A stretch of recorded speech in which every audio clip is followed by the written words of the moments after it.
Chapter 1. A Quiet Village. The story begins in a small, remote village in the Philippines, a community where everyone knows each other. Life here is simple, and people go about their daily routines with a strong sense of faith. The villagers are deeply religious, gathering at the local church for Mass and prayers every Sunday, led by their beloved parish priest, Father Miguel. Father Miguel is a man of God, respected and admired by all. His presence provides comfort and stability in the village, and his sermons remind the villagers of the importance of faith and kindness. The church is the heart of the village, a place of solace, where the villagers come not just for prayers, but to find hope amidst life's challenges. Among the villagers is a young woman named Rosa, whose life has been filled with struggles. Orphaned at a young age, Rosa has lived a life of hardship, but her strong faith and perseverance have carried her through.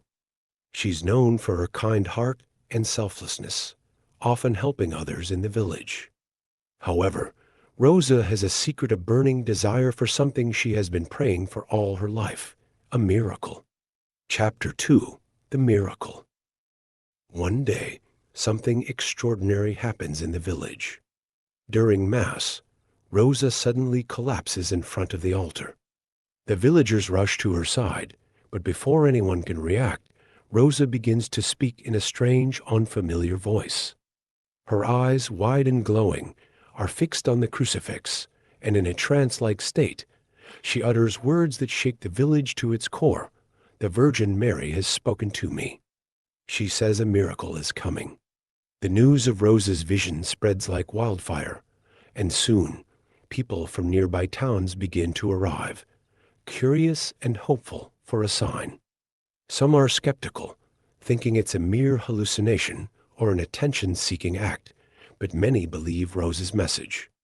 Father Miguel, though cautious, sees the deep faith in Rosa's eyes and decides to support her, guiding her through this mysterious experience. As days pass, Rosa's visions continue. Each time, she shares new revelations from the Virgin Mary, and the village begins to change. People who had lost their faith return to the church, praying fervently for the miracle Rosa has foretold. Chapter 3. A Test of Faith. Not everyone is convinced by Rosa's visions. A group of villagers led by a man named Carlos is determined to prove that Rosa's claims are false. Carlos is an influential figure in the village, a businessman with connections to the town authorities. He accuses Rosa of being a fraud, stirring up trouble for attention. Carlos sees the growing attention on the village as a distraction and a threat to his power.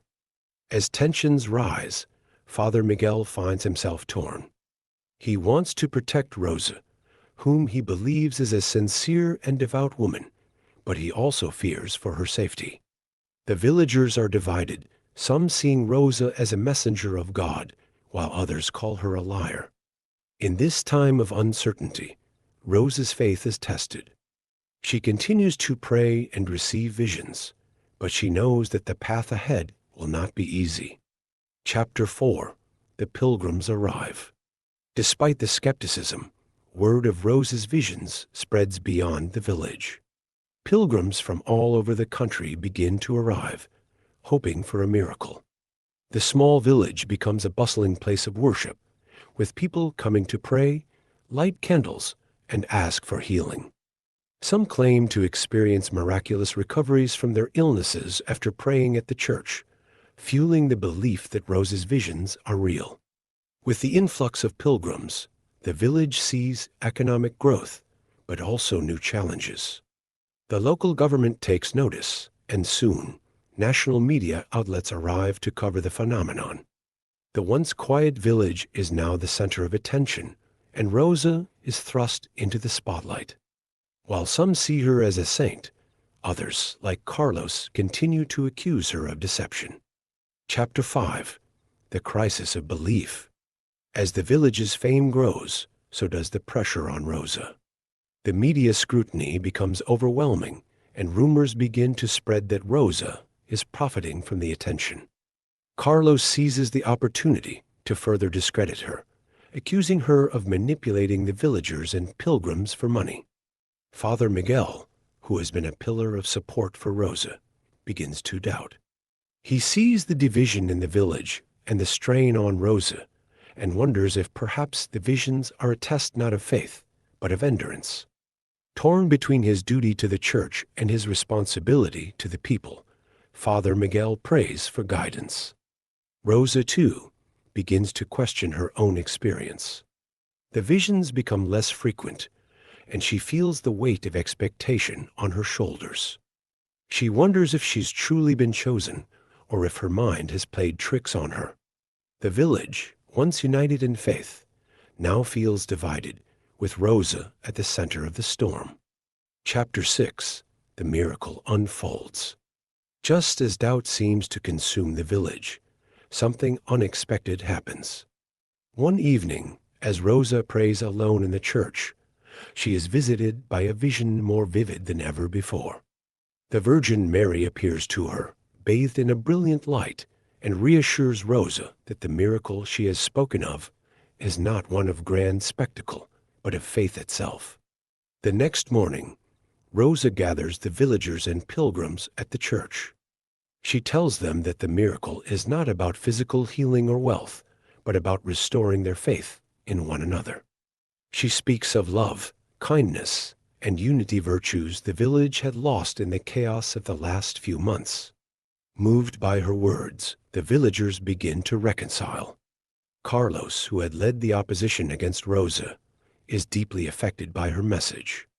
He approaches Rosa, seeking forgiveness, and she embraces him, symbolizing the healing of the village's wounds.